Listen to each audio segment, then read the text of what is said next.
people know that like we're not going to be there. So we'll be on Insta. I'm going to go ahead and start our beautiful photos. And we are officially live on Facebook. So hi, y'all.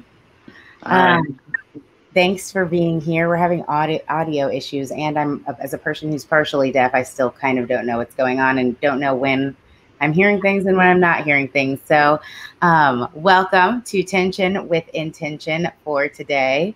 I am Scout, here to try to lead you in some sort of discussion here. I'm not really sure how that's going to go today with some of the craziness happening and all of the technology and me not understanding how to do stories on Instagram anymore. But I'm here with T and with MissLeeKink. And I'm going to have you introduce yourself in just a moment. I want to give everyone a minute to get in here. And I also want to give everybody a moment to get onto Instagram and also find out that we're not there currently. So usually I'm playing music and things during this time before we start, but there's too many audio things happening today. So music is not happening.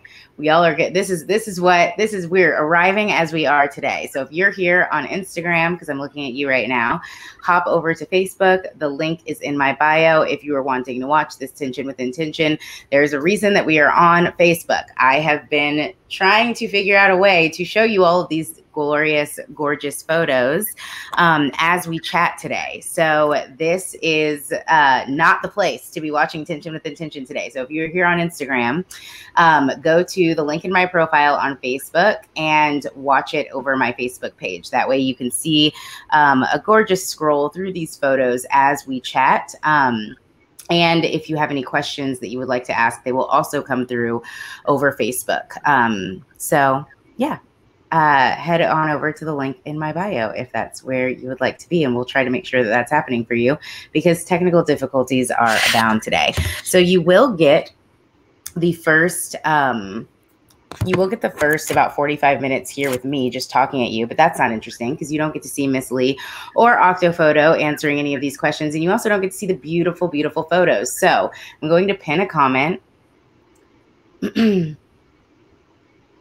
Head to Facebook to watch this episode, and I'm going to post it, and I'm going to try to pin it, but everything just went away for me as I posted that. So hopefully you all can see it in the live. And now we are going to start. So yes, you can share this. Thank you for asking, Lonnie. You can totally share. Starting with, I guess I have to call on you. Oh, I can't hear you at all. So this is part of what I was worried about before when I was not sure if I could hear you. Can you talk, Kim? Sorry. Yeah. So I'm talking now. Oh, I don't hear you at all. Sorry. Hold on. We're going to have to figure this out. Maybe y'all can hear Kim. I just can't. If y'all can, but I cannot hear Kim at all. Do you want to talk again, Kim? Sure. Okay. So the slideshow, just wanted to let you know, was kind of stuck on one picture, and now it's upside down. Yeah, I don't know. I don't know why. We'll see what happens. I've given up. If I'm being 100% honest, I don't know. I don't know why. I don't know why it's upside down. I don't know why I need to pick. I don't know. We are going to try to. I've been on here for an hour before we started, and I honestly have no clue what any of the science or the math is. I have an iPad going here. I have a laptop. You did it, babe. Okay, I was like, I got all the things. They're just happening. Y'all can hear Kim just fine. I just couldn't hear anyone. So that it would be a little bit hard. But also, like, this isn't really about me. I don't really have super important things to say. So as long as y'all can hear Kim, that is super important. So now let's do intros. Kim, would you like to introduce yourself? Miss Lee, whatever you would like to go by here in this space. Would you like to intro yourself? Sure. I go by Kim Lee within the kink scene. I have been a dom for over 10 years, and I've been doing a lot of rope, tying people, being tied for about 5 to 6 years now. And rope is kind of the thing that I'm most known for within the kink world, because just it's kind of an artistic medium for me. So a lot of the rope photos end up online. And my pronouns are she, her. I don't. Yeah, that's awesome. Did you want to know more about like this particular photo shoot in general? We will get into that. We will get into that for sure. But just intro for now. Yep, that's me. And I don't know why they're upside down or why that's happening, so we're just gonna have to roll with it. But T, would you like to intro yourself? Yeah, I'm T Hollow. I go by Octofoto. I've been into photography for about 10 years now, I guess. And I happen to be involved in the kink scene. And so that just kind of was a natural progression for me to include that in my photography. And I've been fortunate to meet people like Kim, who, allow me to photograph the wonderful things that they do. And so I'm just happy to be here. Oh, so humble, T. Thank you for being here with us. And I am working on getting that. Here we go. Getting that slideshow back for us. So back on the topic of this specific shoot. So today I really wanted to have you all here because I'm thinking back to like the minute that I first saw some of these photos, or I think I might have heard about it a little bit before y'all did it. I can't remember, but I remember eventually seeing some of these photos, and that was me essentially sitting down with Kim, and then Kim being like, "Oh, you want to see these like pictures that I just recently took?" And then showing me, and then I like flipped the fuck out. That is just honestly my response is I freaked out because I thought they were just fucking beautiful. I still do. I think they're some of the most beautiful rope photos that I've ever seen. And that's why I'm working here so that you can see them again. There we go. And I just feel very fortunate that I had the opportunity to see them and see them in their full form, which is why I wanted to make that happen today. But because I'm the person that I am, when I have a big reaction to something, I like to know why I have a big reaction. And so Kim and I sat and like talked for a while about concepts in photography, concepts in rope photography, concepts in kink. We also talked about how much we love T and how much we love when T is the photographer of these specific shoots and why. So I just slowly was like, wait, let's bottle this up so that I can take this publicly and we can all talk about this, because there are so many people in the photography world, in the like rope world, in the art world that could benefit from this type of conversation. So now I would really love to open it up and specifically talk about this shoot, and then we can kind of broaden it into other experiences that we've all had all together and in our separate spaces. But I would love to hear from you, Kim, about your thoughts when approaching this concept, the thoughts, the costumes, the timing, the photographer, and anything that you want to share pertaining to that. So I've known for a couple of years now that I've wanted to do a photo shoot while I was wearing my hanbok. And the hanbok is the very is traditional Korean dress. Now you have different sort of levels of casualty. So some of them are really fancy for like weddings, and some of them are a little bit more casual, but it's kind of worn for certain occasions. So I wanted to do rope while I wear it, either being tied or tying. But I've kind of held back because I didn't want it to just be, a regular rope scene. Who would you like to FaceTime with? I kind of wanted it to mean something a little bit more. So I just held on to that idea. And then I started dating my submissive this summer, and then he said that like he was in the military, and I was like, how interested would you ever be in like doing any sort of like rope stuff with you in your uniform? And he's like, maybe, like, let's talk about it. And then one night it was like, oh, I should like marry these two ideas together because that would tell a story in a way that I've never been able to with rope yet. For me, it was like, I can't take these pictures by myself. Like I want somebody to capture this feeling, and I know I don't have the photography skills to even come remotely close to that. And I immediately thought of T. T and I have done photo shoots in the past, and I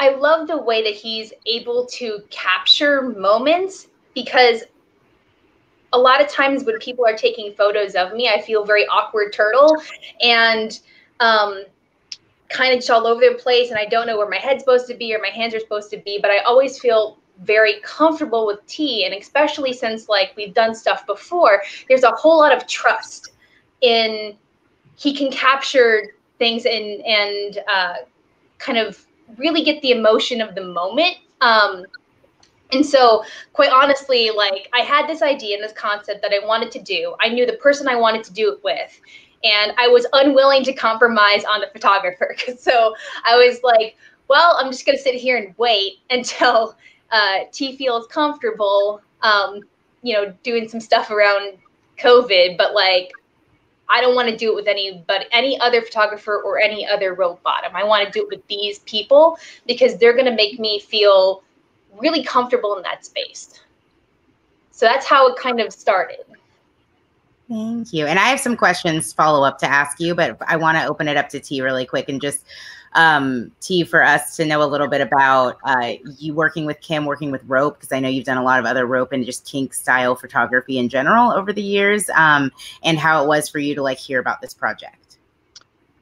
Yeah, Kim approached me with this. I was pretty excited about the whole idea. I mean, with, you know, me also being a veteran myself, it just, I don't know, it struck me, and it was instantly a yes. Like, I want to do this. And, you know, like I said, I've worked with Kim before, and it's always a great time. And Kim, I love the energy that Kim brings to the shoots and the ideas that she has.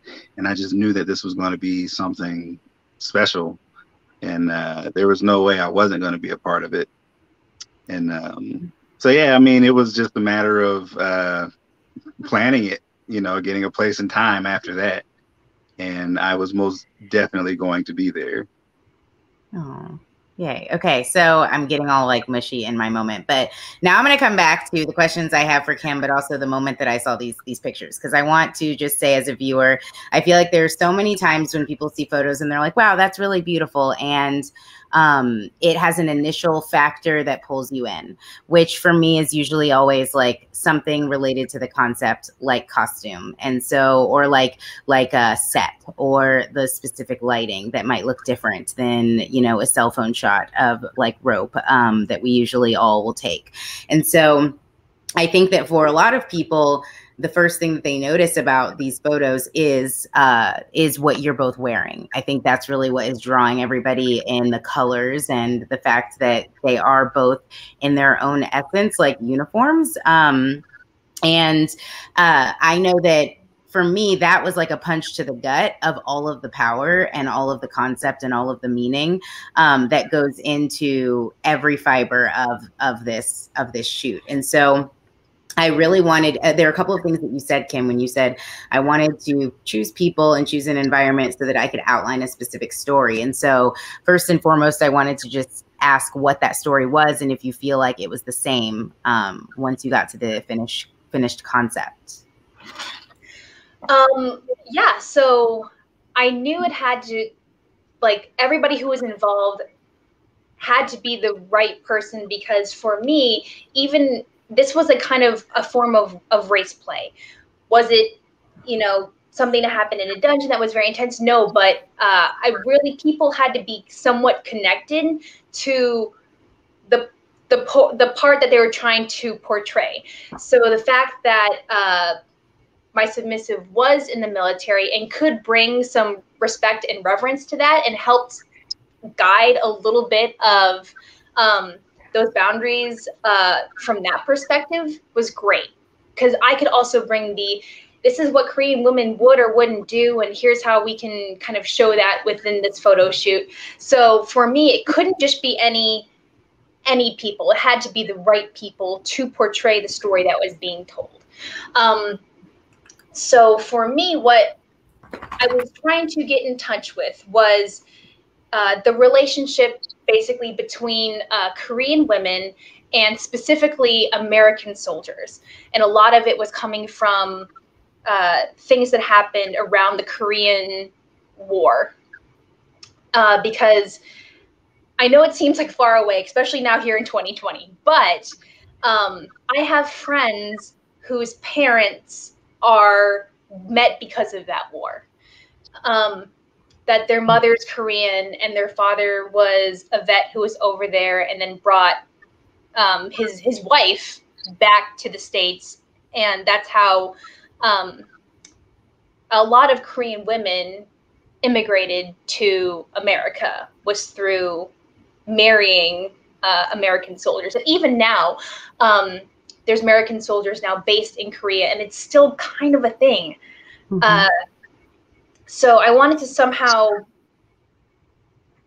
really just like touch on those aspects. What I love about the way that T edited these photos was some of them really give that feeling of like you can take them out of a time, that especially with like a white background and a wooden floor, you can't quite sometimes place it being like this is in modern times.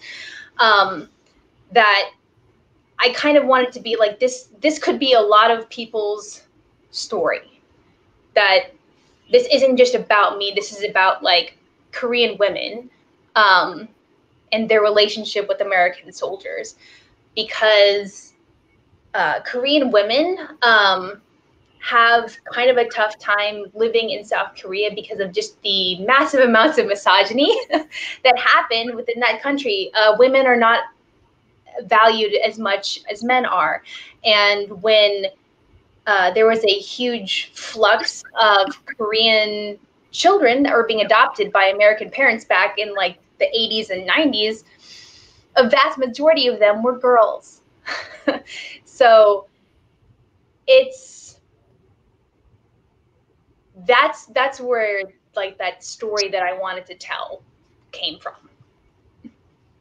Thank you. Ooh, I have many more question, but I also now want to ping pong a little bit back to T and ask more about the aspect that made you really want to be involved from your perspective of being a veteran, and your perspective also just like being a Black man in America right now, and bringing that to the table in the space of also photographing this project. If you had any type of correlations or any thoughts. Yeah, well, me being a veteran was definitely a big influence because, you know, like Kim said, it's still a thing. It's totally a thing where, you know, we go overseas, bring home a wife from wherever the hell we happen to be. And like, I know people who've done it, you know, and it's a story that needs to be told. And that's why it was like exciting to me. I mean, I like being able to tell stories with my photography anyway. It feels more important when there's an actual story behind it. And this feels like something that, I don't know, maybe not right now is being talked about much. So yeah, that was, I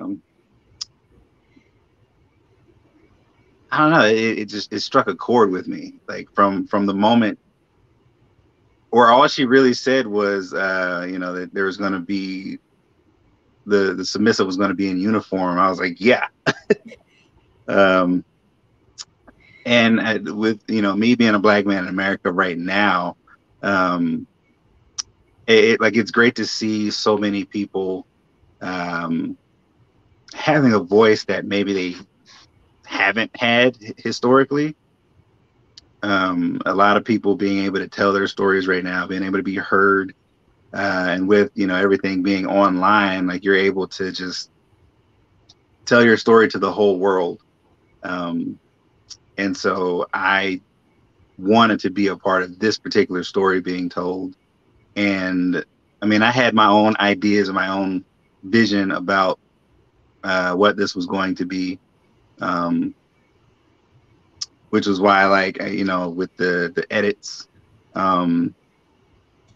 I wanted it to have that feeling of something that could be old, but maybe not, you know, because like you mentioned earlier, right? It's like from the Korean War, which isn't that long ago, but it is kind of, you know, and it's still happening now.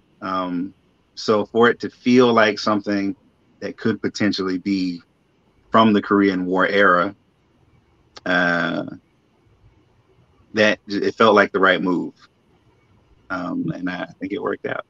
Yeah, it definitely worked out. No, I mean, they're beautiful. And that was also one of the things that Kim actually brought up. I don't know if you two had spoken about that together. But that was something that Kim brought up when we spoke about them. Because when we first spoke about them, we were like at a restaurant. We didn't even have like, I think you maybe showed me like a couple on your phone or something. We weren't like in front of a computer. And that was one of the first things I thought was like, oh, it's timeless. Like they're timeless photos. You have no idea when they were taken. You have no idea like where they came from. And I think that was something that Kim even said that, like, I'm sorry if I'm putting words in your mouth, but I feel like I remember you saying that. You being like, no, I like that they could be up and you would not know when they were taken. Because that story is so relevant, both in positives and negatives, right? Both in and in associations to both cultures. Because something I found interesting when Kim and I were talking about it was her awesome perspective from like the space of being foreign to America. Like, you know, from the space of like, this is what it's like over there. And this is what it can be perceived like in other places when soldiers come. And then me, I'm here from like the Black, you know, like American standpoint where I'm like, oh yes, like in the Black community, that is also a thing, you know, like where it's almost like we talked about having that as like an advancement of classes, like, and how there's like this weird like play between class systems and caste systems in both spaces, and how leaving and coming back with somebody foreign and someone not from here elevates you in a different way. Especially in the Black community, when it's like, oh, you married someone who's one, not Black, and two, from a different country. It can be like associated in so many different ways within those cultures. And then as you bring them together, that I found that to also be an interesting perspective of this story that I didn't expect. Yeah, it's definitely a thing. I mean, my own uncle came home with a Japanese wife, so like it hits home for me. Mm-hmm.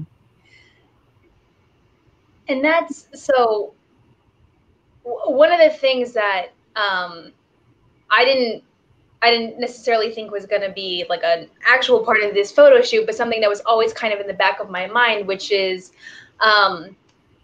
that, you know, when during like American occupation of Korea, like there were also many stories of like soldiers brutalizing Korean women. Like it wasn't always like these beautiful little love stories. Like a lot of it was also kind of rough, but also the Korean people at that point had already been fairly brutalized by Japan as well. So it wasn't that American soldiers brought over that concept. That concept was already alive within different countries in Asia.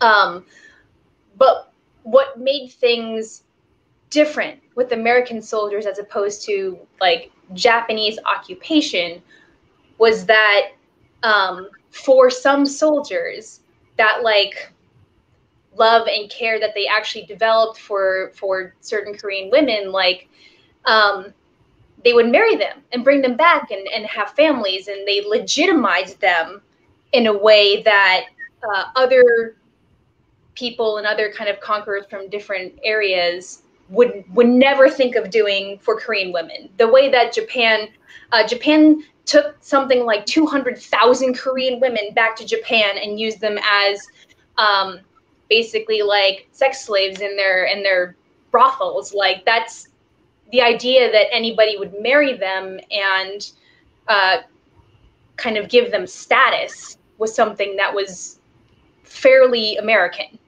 So, and so now it's kind of this like, you know, if you marry an American soldier, you can get a green card, and they won't necessarily treat you sometimes the way that a lot of Korean men will treat you, which is your place is in the home, and you better, we better have sons. So, yeah.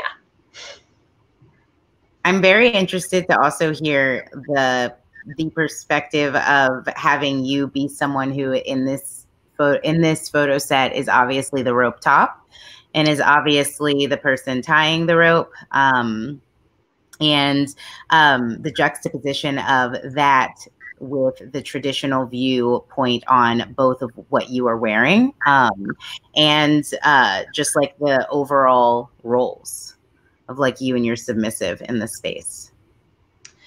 So one of the things that actually was T's idea right at the beginning was like, let's, before any rope goes on, let's take a picture of you kind of just like sitting and kneeling side by side. And I think that picture is so important because it kind of puts a lot of the other pictures into context. For me, it was like, this is traditionally what people would view as these two roles being. And the way that that beginning picture is, that's me very like gracefully kneeling, hands on the lap, eyesight down, because within like Korean society, it is incredibly inappropriate to look up and look anybody in the eyes. Like, polite manners is that you always have your gaze kind of lowered, which in the kink world really kind of is a submissive act in many cases, of having your gaze downward because you don't deserve to like look up and see people in the eye.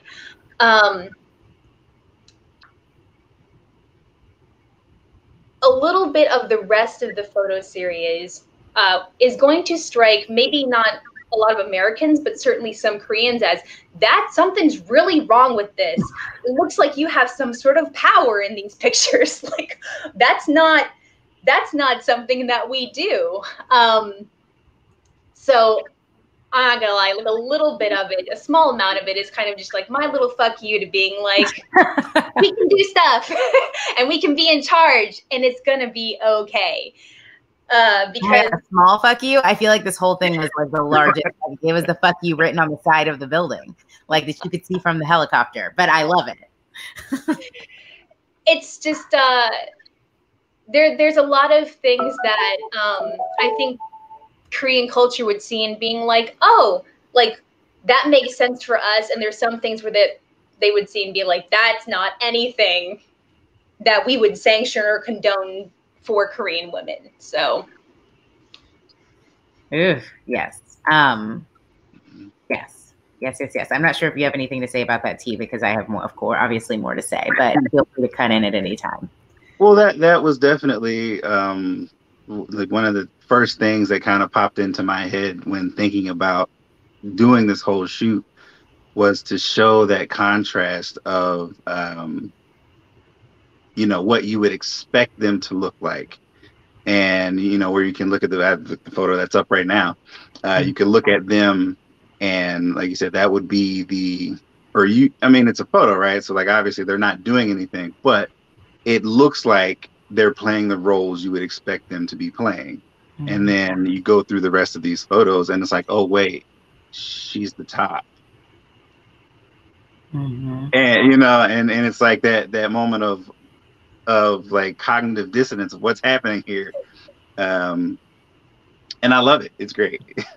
Yeah, that was the biggest thing for me that I immediately saw, also because from the American perspective of just also seeing soldiers as like, oh, you are the hero, you are the top dog, you are here to take control, you are here to save the world, like you are here. And that is like how we view soldiers. I mean, Veterans Day just passed, and it is like, I feel like every year America and Veterans Day is very much like, yes, let's please thank all of these heroes. So we have this like light that we shine on anyone just in the uniform too. Like despite what we know about them as humans, just like you're wearing that uniform, like hero. And then the fact that you are, even by stature, just this like small, like, you know, person in comparison. I mean, even y'all kneeling, you can still see your height difference of like how small you are in comparison. That I love that it's just like, and you're the one in control.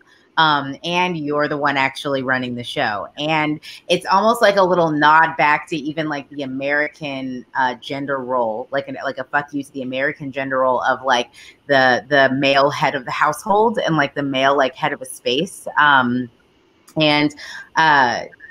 That funny saying of like, you know, there's always a neck that can direct the head in which way it goes. You know what I mean? Like, I just felt like it was like this funny nod to that, because at the end of the day, it's like this person that we perceive as all powerful in every sense of the word, like this man in a uniform that is tall in stature, is then being tied. And in this role that then we all automatically like assume, right, is submissive too.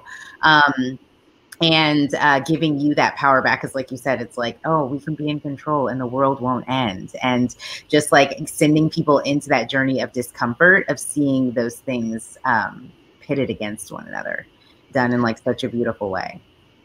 Yeah. So after he basically had his like chest harness tied on, there's a moment where he was, I think he's like laying on the ground at some point, and then he was like, quickly, like, go kneel next to him, but do the same pose that you were doing at the very beginning. I was like, oh, okay, I'll do that.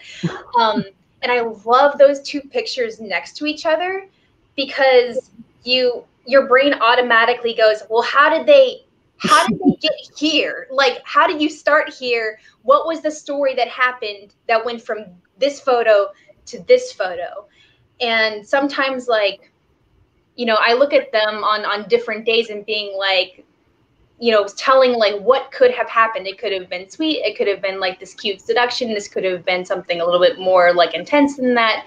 And that's one of those things that I knew why I wanted T to be a part of this photo shoot, was because he could very clearly tell me like what he was seeing, and could really kind of like give direction in a way that I kind of understood fairly quickly. And I think that's one of those things where people don't give enough credit to what is the chemistry between the photographer and everything that's going on. Because you don't want them to not participate, because it is a collaboration between everybody who's there.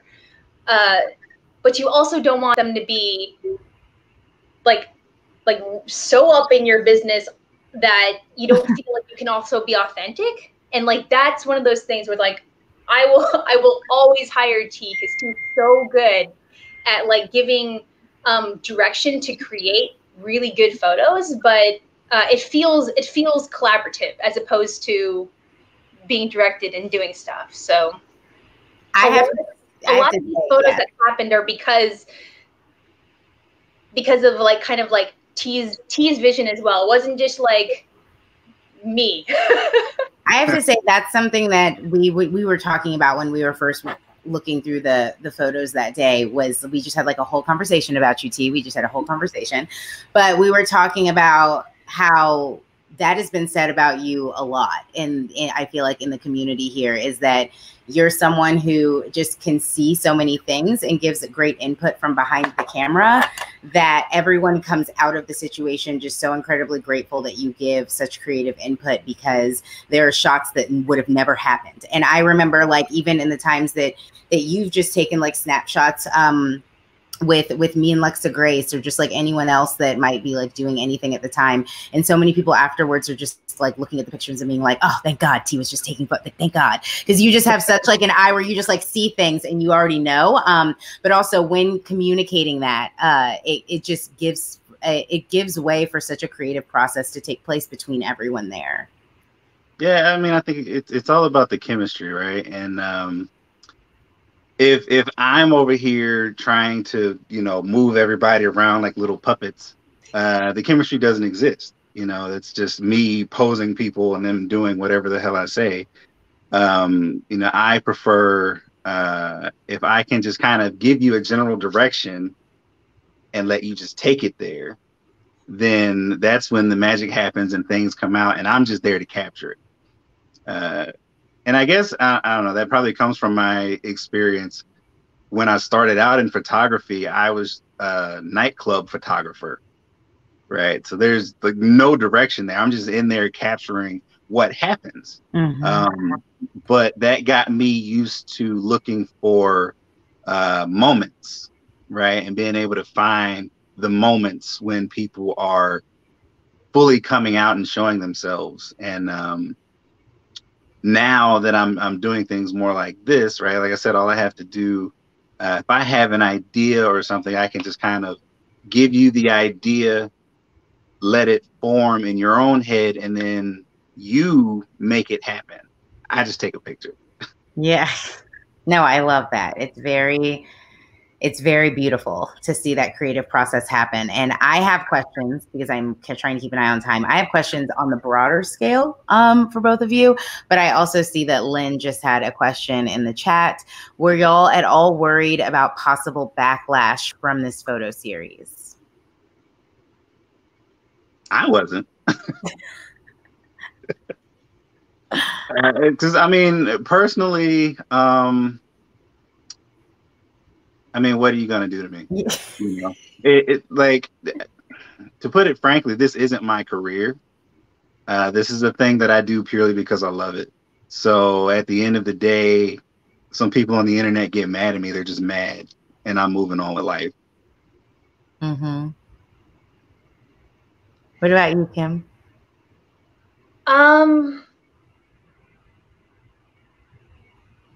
I was kind of in a place of knowing, of being like, hey, if some people get mad, then I think it did what it was supposed to do.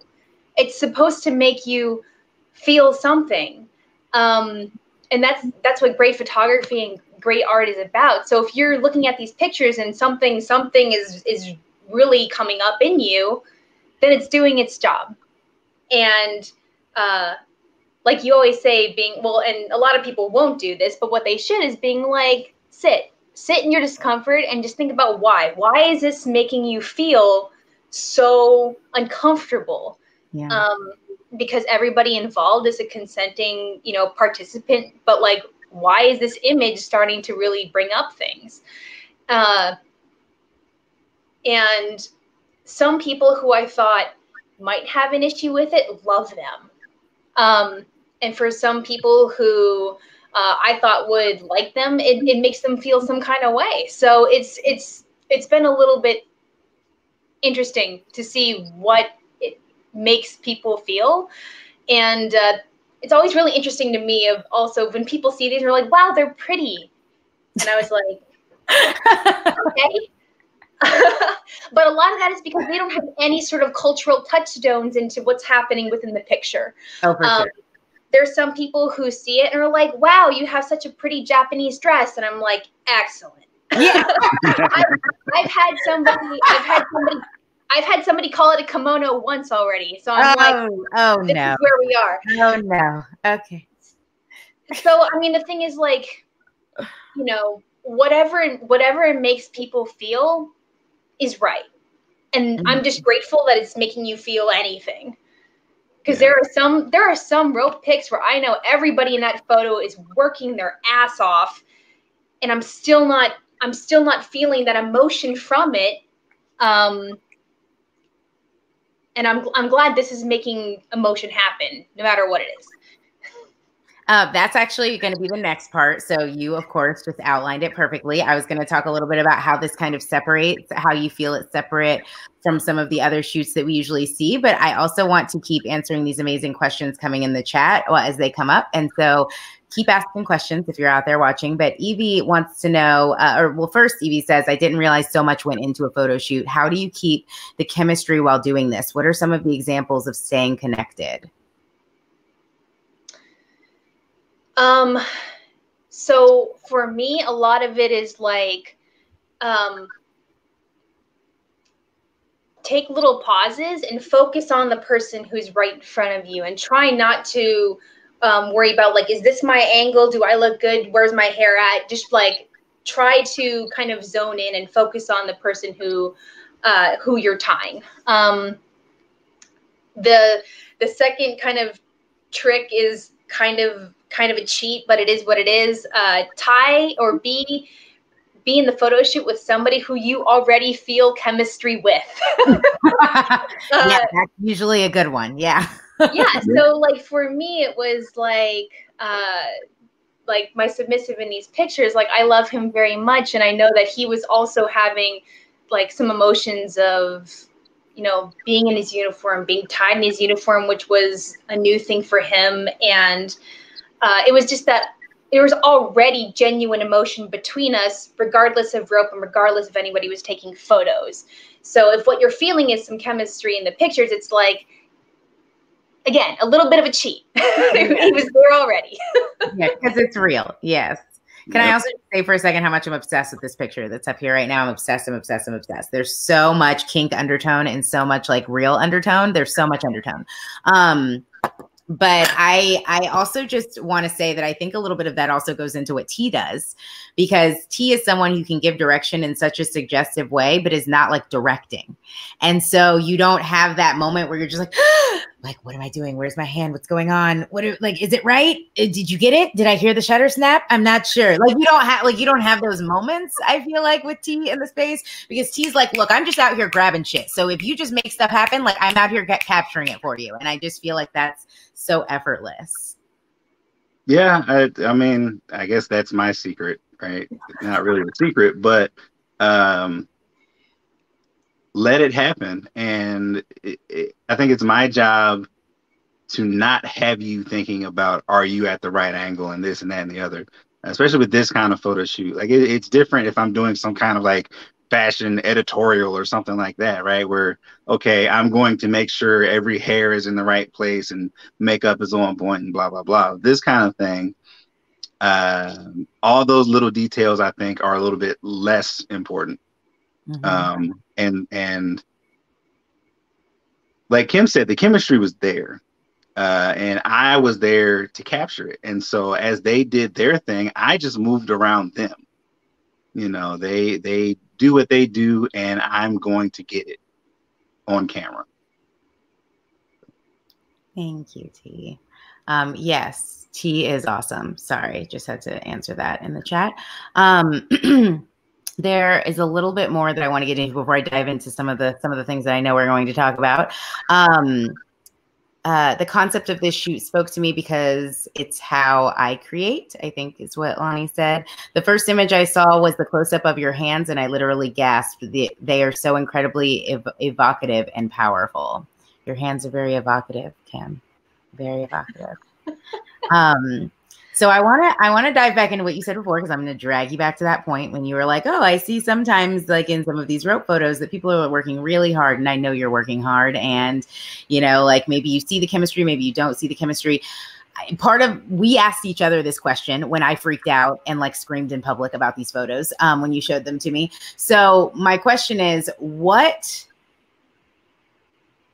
do you think sets it apart from the other rope photos that you usually see? What do you think is different about what you all have done that is eliciting a different response from people, but also that is creating something different in specifically the rope space, like the rope photography space? So honestly, like a lot of it is goals. It's what was the goal of this shoot versus the goal of another photo shoot, which is I want to take a really nice picture of, you know, a shape in the air. So a lot of rope photography that does happen is incredibly staged. And the thing is, like, I don't want to, you know, kind of put any of that down, because it's gorgeous, and I even do a lot of it myself. So I don't want to say that there is any right or wrong way to do a photo shoot. But you're creating a different atmosphere and a different mood if you're trying to carefully place the body, everybody back away, picture, picture, picture, and then running back in there because they cannot hold that position that you just put them in and they need to come down now. That's a really different vibe than something like this, because I think he was in his rope for a little while and we were trying to kind of just move our body, or I was at least trying to like move his body around and just trying to like feel the space a little bit. And I knew that this photo shoot, it wasn't about the rope. Yes, rope was going to be on his body, but we could still, in my mind, get a lot of the pictures that we were going for, even if the rope wasn't there. The rope for me just adds like that, like a little extra layer of like, but why? Why is he restrained? We could have done a photo shoot of just the two of us wearing our outfits without the rope. So. And then I have the only question I want to pose to the audience and everyone else is like, what do you feel it added an extra layer of emotion when the rope was added? And then also just to ask T the same question, like, do you photograph? I mean, T photographs everything. So let's just put that out there to look up Octofoto. T photographs everything. You don't have to be a kinkster to get photographed by T. So, but I'm curious how you feel working with Kim is different than you know, any other style of photography, just with the creative concepts that she brings. Oh, working with Kim, like, okay, so Kim is like definitely one of my favorite people to work with. I like working with people who just kind of run with it. And I mean, that's what she does, right? Like we have an idea and I hardly have to say anything, you know. It's just like this magic just happens.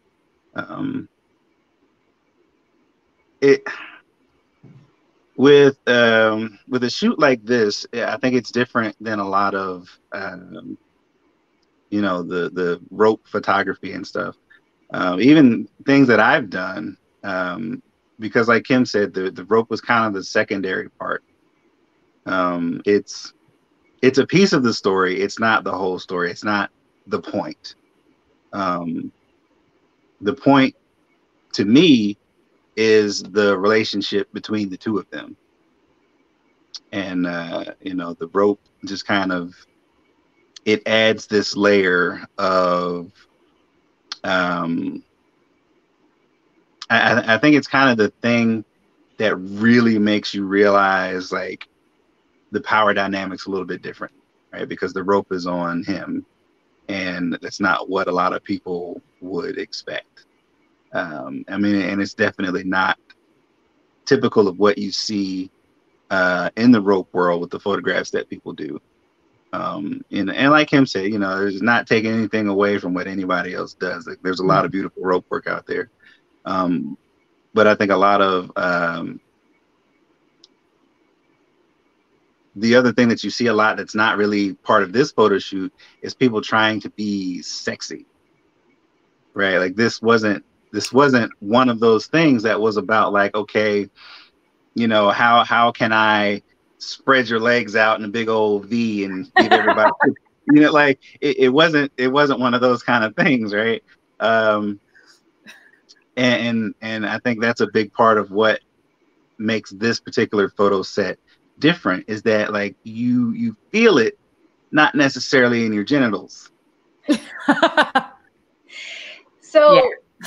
One of the things that also makes this rope photo shoot a little bit different is that I am also in, I think, every shot.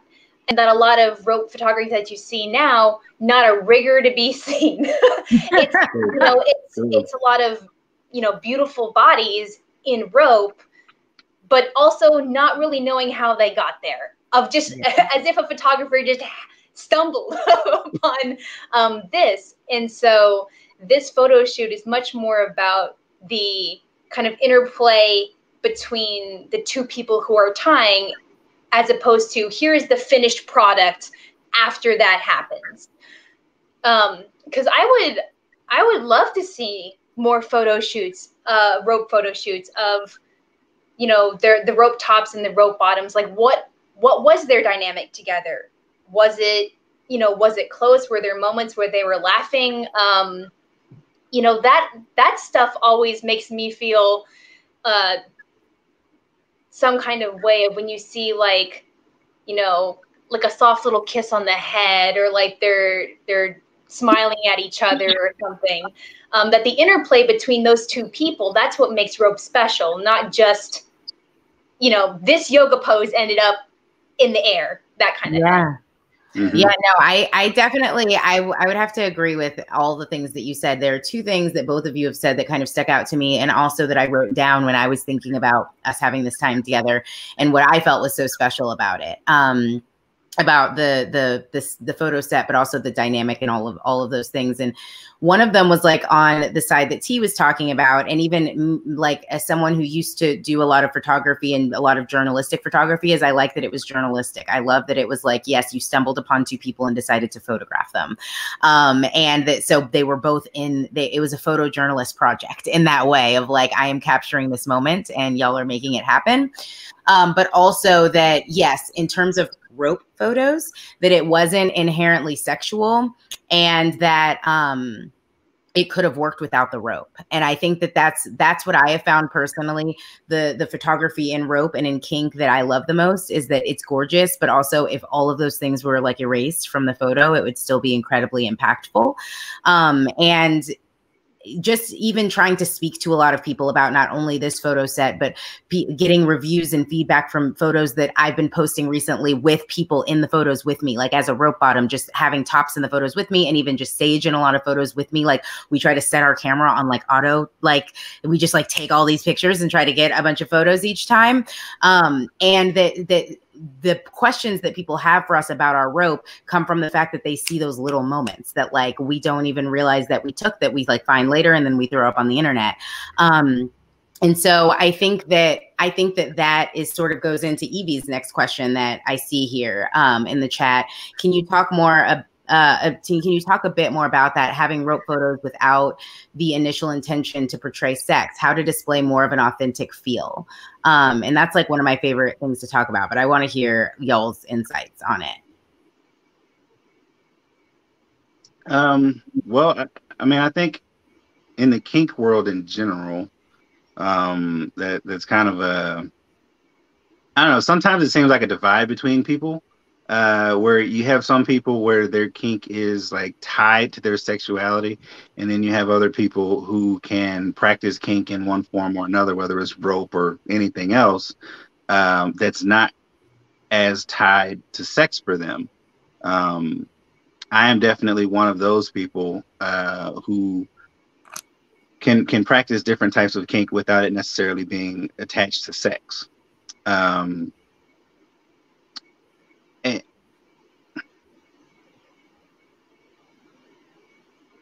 I'm trying to formulate what it is that I'm thinking here. It's like if your kink is tied to your sexuality, that's fine. There's nothing wrong with that. Like that's a piece of who you are, and that's just how you do it. And it doesn't mean it. Who wasn't it your post on Facebook recently where that was a thing? Mine? I mean, probably. Let's be honest. I think it was. Yeah, probably. But I think it was specifically something about impact play, maybe. And some person popped up who's like, if this is not sexual to you, then you're doing it wrong. Yes, that's right? True. That's one of my posts. Yes. Yeah. Yes. And I was like, no, but that's just me, you know? Yeah. So, you know, and I mean, I think there's a lot of that out there. It can be just a matter of personal preference, I think. So for me, like, this kind of thing, like, I think is kind of a perfect metaphor for sex, because if we're always going to view, you know, like porn, which is incredibly staged, kind of sometimes performative sex, if we're going to be like, oh, well, that's sex, I guess all the other sex that we're having that's kind of like casual and like, for me, it's just like laughing and it's goofy and like you're just kind of accepting each other as being like, these are our bodies and this is what we're doing. And every once in a while, like you look at the other person, you're like, hey, this is a little bit weird. Let's lean in. Like, it's one of those things which is like, we are not, I think, as the rope community, representing all of what rope is in any sort of authentic way. I think what we're trying to portray is that, again, that kind of like very like porn version of rope, and being like, not all rope is like that. Also, not all sex is like that. There's there's laughing and there's noises that are funny and there's like, I mean, it's just, there's different flavors and we can't just put this one hypersexualized and, quite frankly, like very conventional white version of beauty on this pedestal, because that's just not the way it is. Yes. And I remember even when I first started posting like rope photos, when I first like got brave enough to start posting rope photos, and it was very similar to like almost any other hobby that me as a human would do. Like even when I started hula hooping, when I started doing any of those things, you wear the least amount of clothing because it's most efficient, right? So like I wore the least amount of clothing when I first started doing rope, not because I wanted to be naked, but because I just wanted to feel the rope on my skin, and because I was usually tying with people who were also like learning to do rope. And so it was just easier to not have like clothes that got stuck like in the rope and all the like, you know, you just wear like the tightest or least amount of clothing possible. And so I would have all these pictures of me in like tiny clothes and in rope, and people would automatically like, and it would just go past it because I'm like thinking of this beautiful therapeutic experience. I'm like, oh, I had this amazing time in rope and it felt so good. And I'm like thinking about all these things. And so many people are just literally asking me like, so are you like having sex? Like what's happening? Are you getting fucked like that? Like what's happening? Like people were just really confused about like what the fact that it wasn't just about sex. Like they were very confused. They were kind of like, what's the end goal? And I'm like, oh, you're looking at it. Like that's literally what the end goal is.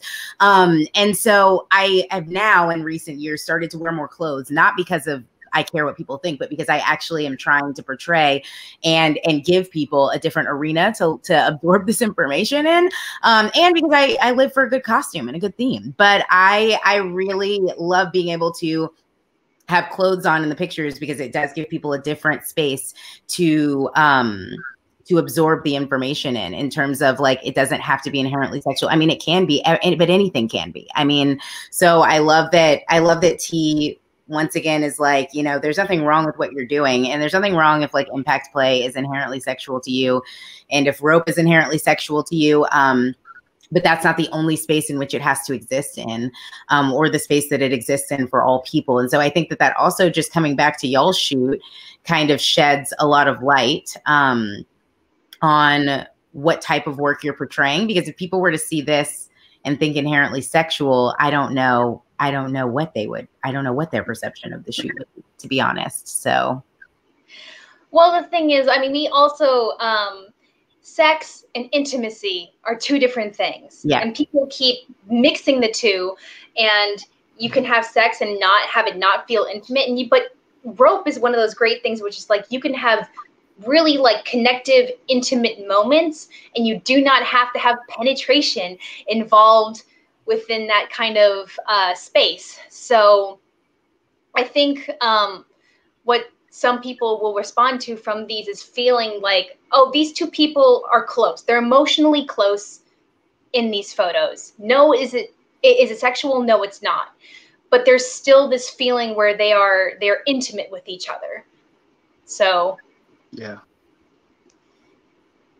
Okay, there's one last thing that I want to hit on before I go into our last thoughts. And it's something that I'm specifically hitting on due to so many people who will watch this in the replay. This will be available on YouTube later, and who are watching now and who might be interested in rope and who maybe have done rope a couple of times but never done rope like this, and who are maybe interested in getting their photograph taken. And so there are a couple of things that I want to hit on just to make sure that this information is provided in this video. And one, I would love to touch on a little bit about the fact that, you know, just about your submissive's rope experience before this photo and leading up to this photo. And then I want to touch on a little bit of what you said about intimacy and rope and people who would like to get tied. But first and foremost, I would love to just hear from you, Kim, about your submissive's previous experience with rope and how, if at all, you all prepared for this shoot in terms of rope. So he is a newer person to rope. So you, when this was taken, he had not been suspended by rope yet. What we had been doing was just a lot of like feeling about what rope feels like on their body, just them on the ground. Because as a rope top, I could get them out of it fairly quickly and not have to also bring them down and waste time to do that. And so for the particular ties that we did in this photo shoot, I had already done previously twice.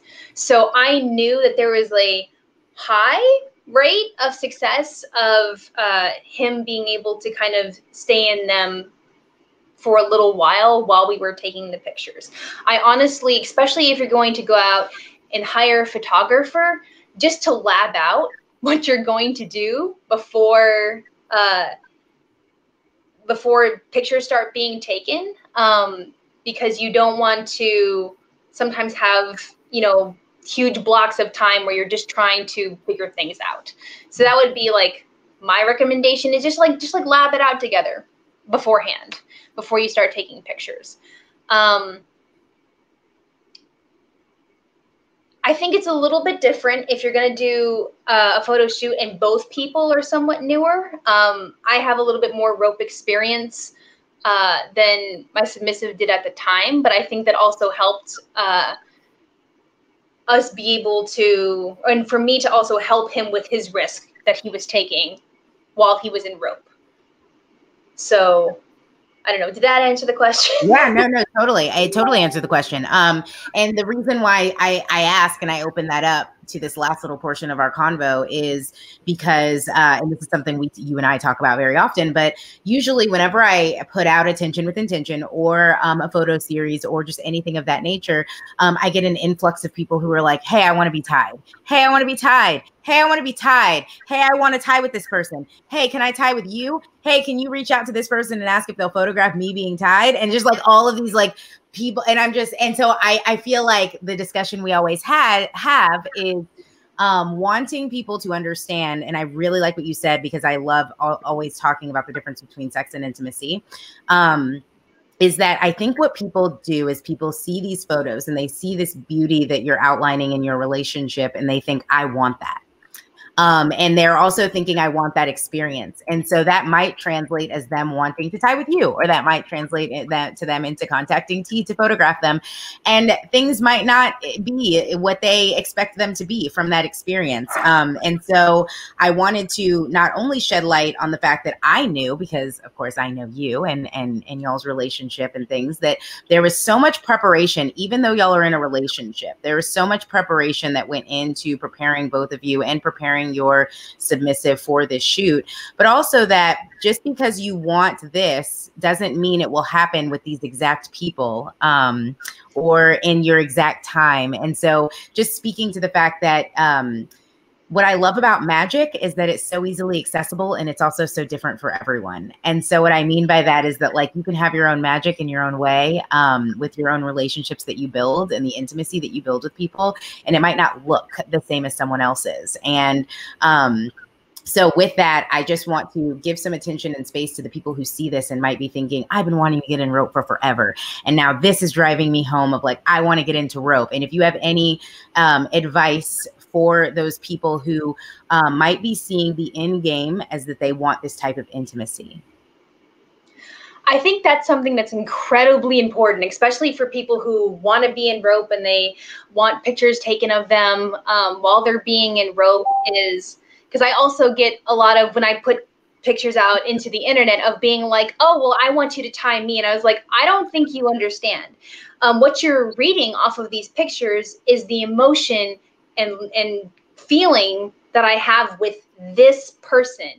I can put rope on your body and I can have the exact same photographer. We can do it in the same location. You will not get those pictures because I don't feel that way about you. So what I think is interesting is being like, if you have a partner who you love and adore, you will get pictures that look more like this. If y'all are just kind of like placing rope just on top of each other's bodies, as opposed to me, I will come and do perfect shibari harness, but you're not going to get photos that bring that emotion because we don't share that emotion.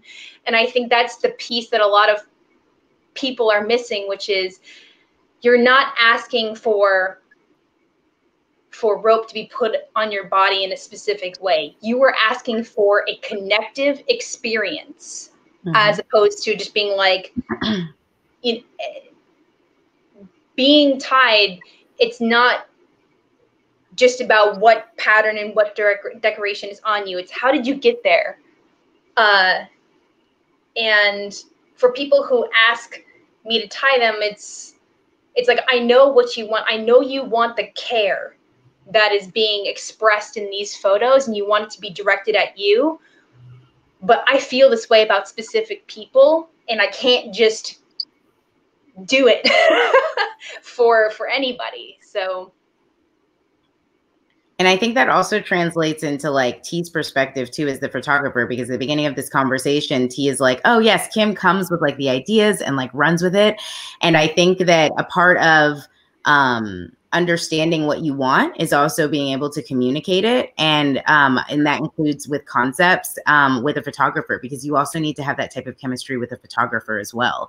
And I think that part of having that chemistry with a photographer is knowing what you're trying to do, so that it can be, you know, a group effort. Yeah, absolutely. I mean, as a photographer, I get people all the time who may see a photo set that I did and they're like, oh, I want that. And I mean, that's great, right? And like, I can come and do everything technically exactly the same way that I did on some other shoot. But like, you know, if I've done a shoot with a person who's been practicing as a model for the last 10 years, right? They're going to get in front of the camera and do things that you are not going to do in front of the camera. And so like, you know, you get these people and then you get them in front of the camera and then they're just like, what do I do? Tell me what to do. Tell me how to move. And like you said, you're not going to get the same results because the same chemistry is not there. I mean, it's like, it's basically the same as when people look at a photograph and they're like, oh, you must have an awesome camera. Like, if it were that easy, right? Like, this would happen all the time, you know? Sure. And yeah, so there's more to it than, you know, OT is just a great photographer. Like, I did not make this happen just by being able to take good photos, you know?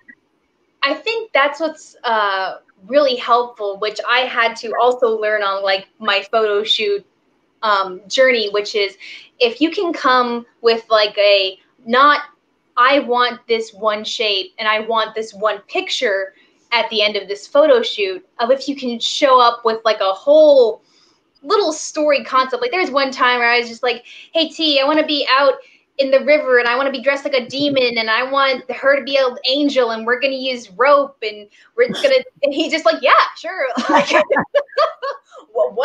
Whatever. But like at that point it was, let's get out there and let's try to feel out some kind of story. And what ended up happening was just like, you know, it was rainbow rope. So it's like, oh, kind of has this weird, like sapphic, like converting an angel into like the queer world kind of vibe. And it's like, roll with it, lean in. But it wasn't just about, I want to do the perfect chest harness and that's my end result. It was, let's just get in there with like kind of a fun idea. So it's like the people who do cosplay and LARPing and things like they are kind of what I draw some inspiration from, is because they can just get out there and they can kind of role play through something, which I think would be a lot more exciting to photograph, as opposed to here's the one, you know, the one position I was aiming for, take a picture of that and then be done. Like, that doesn't sound fun. Yeah. Yeah. Makes it a whole experience. Yeah, I think it's a combination of all those things, of having the ideas, having the story, but also being technically proficient. And, you know, if you're going to be a person who is in front of the camera, realize that modeling is also work and may take practice. Like, if that's what you want to do, right? Like, you know, you do kind of have to be aware of, you know, angles and facial expressions and hand positions and all that weird shit. So yeah, it's not just one particular thing, right? Yeah. It's all of it combined. Yes, that makes the magic for sure. Continuing on to this before we close out, what are some of the ways to set boundaries with people who make requests? Evie specifically talking about the people who are like, hey, I want a photo shoot with you like this, or hey, I want to tie with you, after they see a photo set that you put out.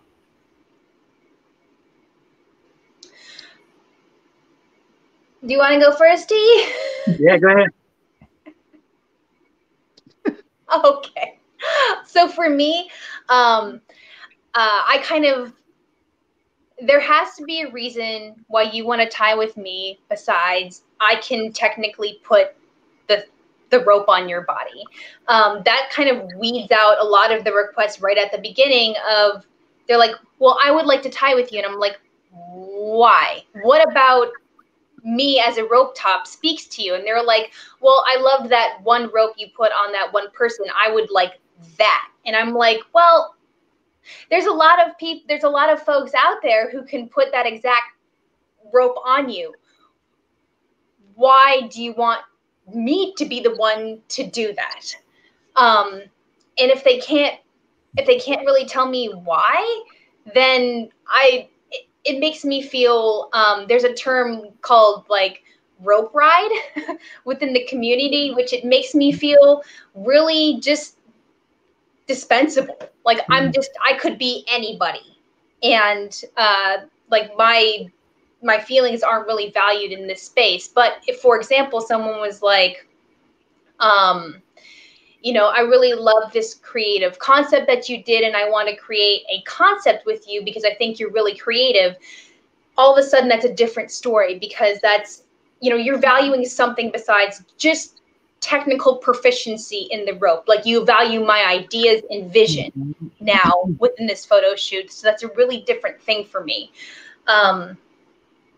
So that's kind of my take on that, which is like, understand why you want to tie with somebody, and it should be more than they can technically put that rope on my body. And the other reason, which kind of scares me for the rope community at large, is I've had people being like, well, you seem safe. Yeah. And what that implies to me is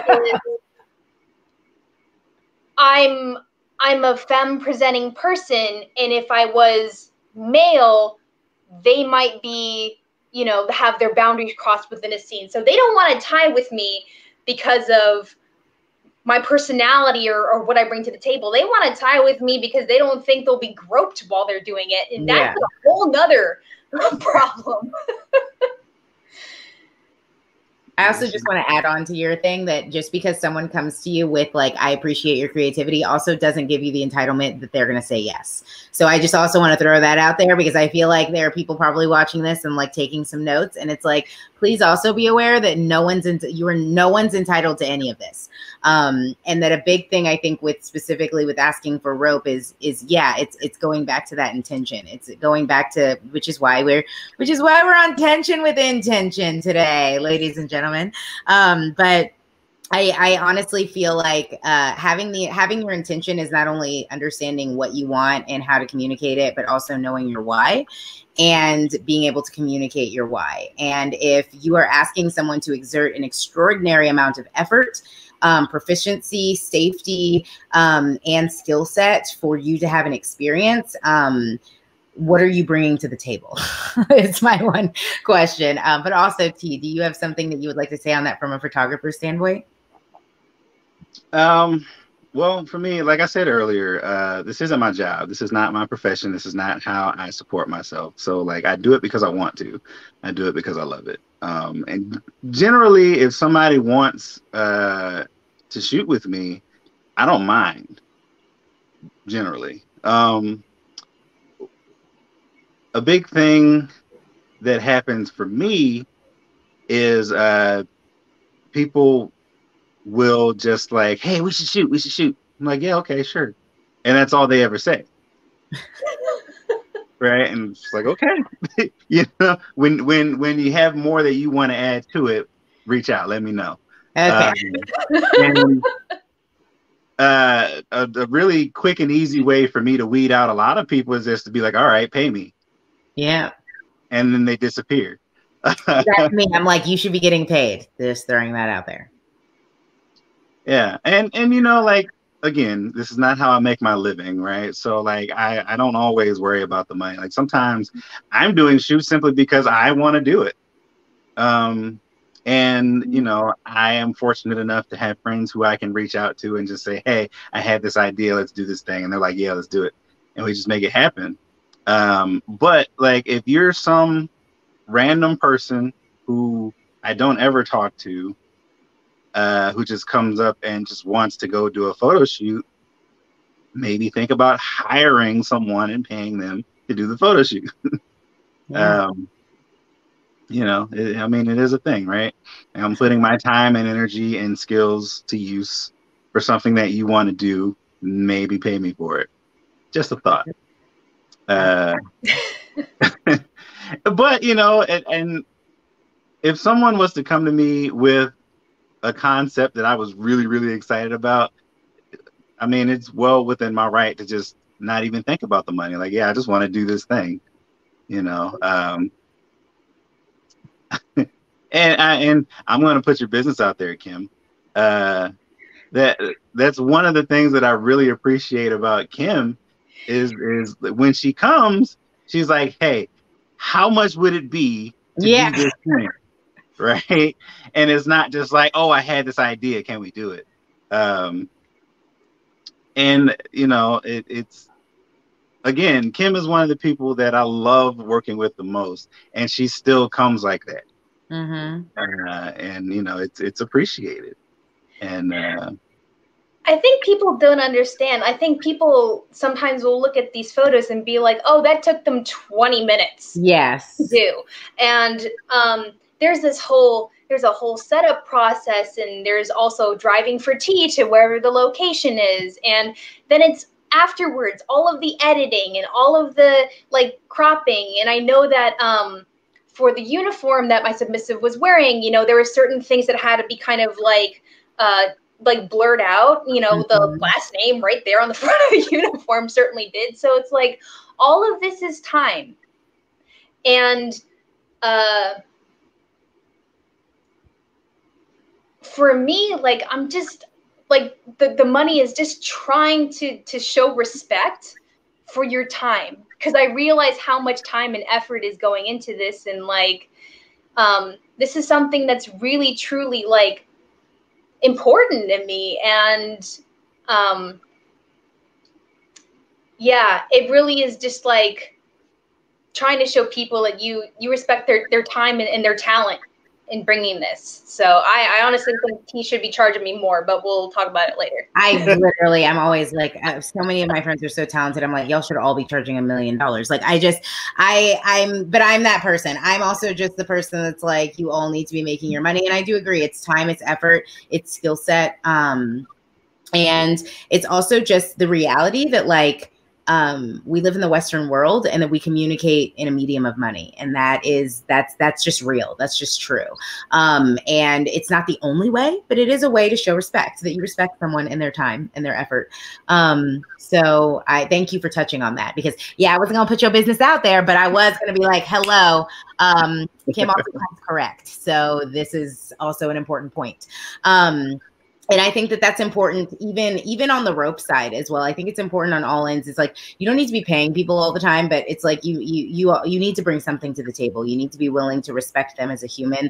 And I think Lonnie said it in the comments, as someone who is an interactive participant in what you're trying to get, and what you're trying to obtain and experience. And so, yes, I'm just going to say that I will be getting prints of these, and they will be going up in my house, because I'm obsessed with them. And I think they just tell such a beautiful story, from whether we are diving into like the dichotomy and paradigms of like the military and the Korean aspects and origins, the outfits, the top, the bottom, the submissive, the dominant, the body language, the correlation between tea and you all, the race play that you also say is involved here. Like there are so many layers of juiciness to this that everyone needs to make sure you're keeping your eyes peeled, because they are going to be like released in their own time. And they have also already started to be released on all of the social medias that belong to Octofoto and MissLeeKink. If people are interested in purchasing prints from this series tea, how should I direct them? I mean, they can just message me wherever the hell they find me. Like, you know, if you know me personally, just shoot me a message. If you don't, you can find me on Instagram, Octofoto. I guess on Instagram it's spelled with an F, but somebody else took that name first. Yeah. My email is octophotoart@gmail.com. Octophotoart@gmail.com. Yeah. Awesome. That is good to know. So I want to have some closing. Is the Octofoto, it's PH, right? Yeah. Okay, I'm going to put it in a little scrolling thing at the bottom of our screen so that people can see it in these last moments. And there we go. It should be at the bottom of the screen, octophoto@gmail.com. Close. No, is that not it? Octophoto art. Art, sorry, my bad. My bad. I'm really bad today, y'all. This is like where I am. Art@gmail. I'm also on the iPad. I'm really trying to pull it out today, y'all. This has been a day. Here we go.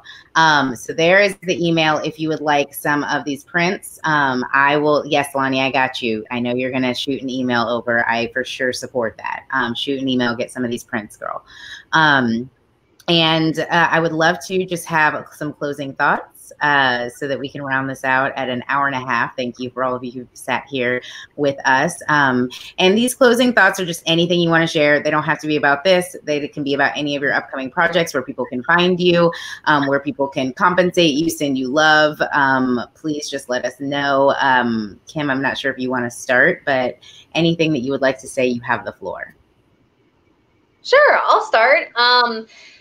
So to be incredibly real in this moment, like 2020 has been a massive shit show. The whole year has felt just like going from one crisis to the next. But I saw something on Facebook, somebody posted being like, tell me anything good that happened this year in 2020. And like, I'm not gonna lie, like this photo shoot was one of the things where it's like, I created this year. I did something that I'm incredibly proud of, and especially with the way that T was able to capture some of like my really like genuine connection and like feeling that I have with my submissive. Like he happened this year too. And so there's some photos where I was like, this is my good thing in 2020. That if nothing else, like I got to fulfill this like long photo shoot dream of mine with the right people and the end product is something that like I'm gonna have forever. So that's my ending thought. And where can people, I'm sure people already know, but where can people find you in case there are new people on here who are wondering? So a lot of my pics and stuff are going to be on Instagram with Miss Lee, Lee Kink, all one word together. I have a FetLife, which less pics and stuff are going on there, but that's Miss Lee 210. And I recently created a Twitter, so we'll see how that goes. And that's also MissLeeKink as well. So, yay. Awesome. T, what about you? Well, in that same vein, I guess for me, things kind of started at the end of 2019. Anybody who knows me personally will know that, you know, I had some health issues come up, and as a result of that, I stopped shooting for nearly a year. And this photo shoot was actually my first time shooting people again in almost a year. And for it to be this, it's so much more than I could have asked for. So I am incredibly thankful to you, Kim, for presenting me with this opportunity and making this happen. And, you know, thank you both for this chat today. This has been great. This is definitely my good thing in 2020 also. Awesome. Oh, that makes me so happy. Thank you all for coming on here and chatting. I just could not let this moment escape without talking more about this, like the beauty of these photos. And just, it's my hope that, I mean, people can do whatever they like, and I value and also love seeing all the things and all the different flavors, as we say, that people do in the rope world, kink world, creative world. But I will just say, as someone who really does appreciate intention, I hope to see more stuff like this just in the rope world in general. I hope to see more rope photography like this. So it was really, really special to have both of you on here. And thank you for sharing your one lovely moment of 2020 as well. That was something I was going to ask you as we like closed, and I feel like you already answered it. All of the information where you can find T and Miss Lee will be in the comments on this YouTube. Will also be on Facebook. So please contact them if you have any questions. Feel free to contact me about any future episodes of Tension with Intention or any questions. And thank you for listening. There was like a good almost like 6 to 10 people who stuck in here like the whole time, and that was crazy because it was only supposed to be an hour, and we took you to an hour and a half. So with that, thank you. And I am going to sign off now. Peace, y'all.